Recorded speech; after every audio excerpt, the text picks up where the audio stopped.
বন্ধুরা, বর্তমান সময়ে হঠাৎ করে প্রচণ্ড গরম পড়ে যাওয়ার কারণে প্রচণ্ড তাপদাহ সৃষ্টির কারণে জনজীবন দুর্বিষহ। আর সেই ক্ষেত্রে বিশেষ করে সমস্যা তৈরি হচ্ছে খেটে খাওয়া সাধারণ মানুষের, তাদের মধ্যে এবং প্রচণ্ড গরমে যারা কাজ করে দীর্ঘ সময় তাদের মধ্যে একটা রোগ বা সমস্যা তৈরির প্রবণতা অনেক বেশি, আর সেটা হলো হিট স্ট্রোক। হিট স্ট্রোক হওয়ার প্রবণতা অনেক বেশি এই প্রচণ্ড গরমের কারণে। তাহলে আমাদের একটা ব্যাপার বোঝা দরকার, সেটা হচ্ছে হিট স্ট্রোক জিনিসটা কি। সো হিট স্ট্রোক জিনিসটা হলো আমাদের শরীরের কোর টেম্পারেচার, মানে শরীরের অভ্যন্তরে একটা তাপমাত্রা থাকে, যেই তাপমাত্রাকে আমরা বলে থাকি হলো গিয়ে কোর তাপমাত্রা। যেই তাপমাত্রাটা সাধারণত 37 ডিগ্রি সেলসিয়াস, আর ফারেনহাইটে চিন্তা করলে 98.6 ডিগ্রি ফারেনহাইট থাকবে। কিন্তু ঘটনাটা হয় এই তাপমাত্রা অনেকক্ষণ আপনি রোদের মধ্যে কাজ করার ফলশ্রুতিতে দেখা যাবে আপনার এই শরীরের তাপমাত্রাটা বেড়ে 98.6-এর চাইতে 104 ডিগ্রি ফারেনহাইটের উপরে চলে যাচ্ছে। আর ডিগ্রি সেলসিয়াসে চিন্তা করলে 40 ডিগ্রি সেলসিয়াসের উপরে উঠে যাচ্ছে। এই যে প্রচণ্ড তাপে আপনি দীর্ঘক্ষণ কাজ করলেন, এই কাজের ফলশ্রুতিতে হিট স্ট্রোক হতে পারে। তাহলে ধরুন আপনাকে একটা উদাহরণ দিয়ে বোঝানো যায়। আপনি কোনো কারণে বাইরে দেখলেন হঠাৎ করে একটা মধ্যবয়স্ক লোক খেতে দীর্ঘক্ষণ ধরে কাজ করতেছে, কৃষকের কাজ, অথবা একজন রিক্সা চালক, শ্রমজীবী মেহনতি মানুষ অনেকক্ষণ ধরে বাইরে কাজ করতেছে, হঠাৎ করে তার কাছে গিয়ে দেখলেন হঠাৎ করে সে অজ্ঞান হয়ে পড়ে গেল, বমি বমি ভাব তার মধ্যে তৈরি হয়ে গেছে, তার মাসেলে বা মাংসপেশিতে খিচুড়ি শুরু হয়ে গেছে, সে প্রায় অজ্ঞান অথবা তার কনসাস লেভেলটা অল্টার। ঠিক আছে, এই যে জিনিসগুলো আপনি দেখতে পেলে, তার হাতে একটু স্পর্শ করে দেখলেন তার শরীর প্রচণ্ড গরম, কিন্তু সাধারণত ঘাম নেই। শরীর প্রচণ্ড গরম, সাধারণত ঘাম নেই, সে অজ্ঞান হয়ে আছে, বমি বমির প্রবণতা আছে, অথবা বমি ভাব আছে, অথবা বমি হচ্ছে, এবং আপনার টেম্পারেচার বা স্কিনে স্পর্শ করে দেখলেন প্রচণ্ড শরীর গরম। এই ফলশ্রুতিতে আপনার আসলে কি চিন্তা হবে?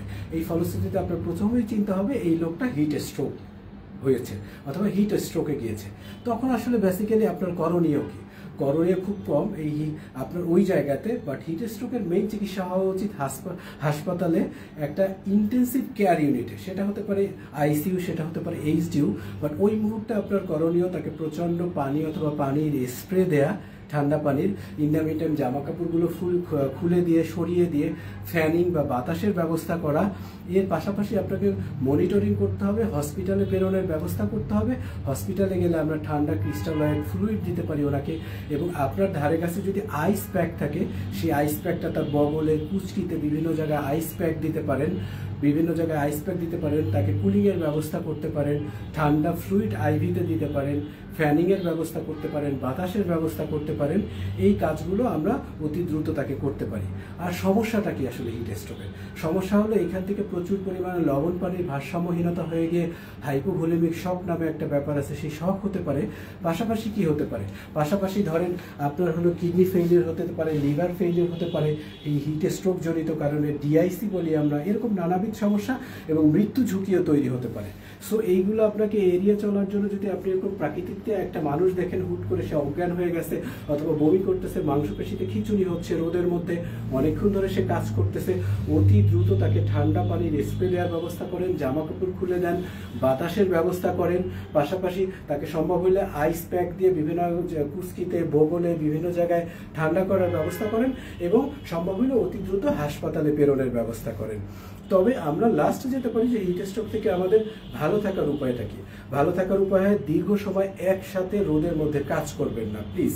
সম্ভব হলে ক্যাপ বা হ্যাট ব্যবহার করেন, সম্ভব হলে ছাতা ব্যবহার বা আমব্রেলা ব্যবহার করেন, সম্ভব হলে ছায়ার মধ্যে থাকেন, একসময় দীর্ঘক্ষণ কাজ না করে কিছুক্ষণ বিশ্রাম নেন, পানি এবং পানি জাতীয় জিনিস প্রচুর পরিমাণে খেয়ে থাকেন। এই ব্যাপারগুলো যদি আপনি মেনে চলতে পারেন, তাহলে আশা করা যায় হিট স্ট্রোক থেকে আপনি ভালো থাকবেন। তবে মনে রাখতে হবে, বাচ্চা এবং বয়োজ্যেষ্ঠ বা বৃদ্ধরা এই হিট স্ট্রোকে আক্রান্ত হওয়ার প্রবণতা বেশি। সো আমাদের মধ্যে একটা সচেতনতা তৈরি হোক, অ্যাওয়ারনেস তৈরি হোক, এবং আমরা হিট স্ট্রোক থেকে এই গরমে ইনশাল্লাহ ভালো থাকবো। তাহলে ওকে, টাটা, সবাই ভালো থাকবেন।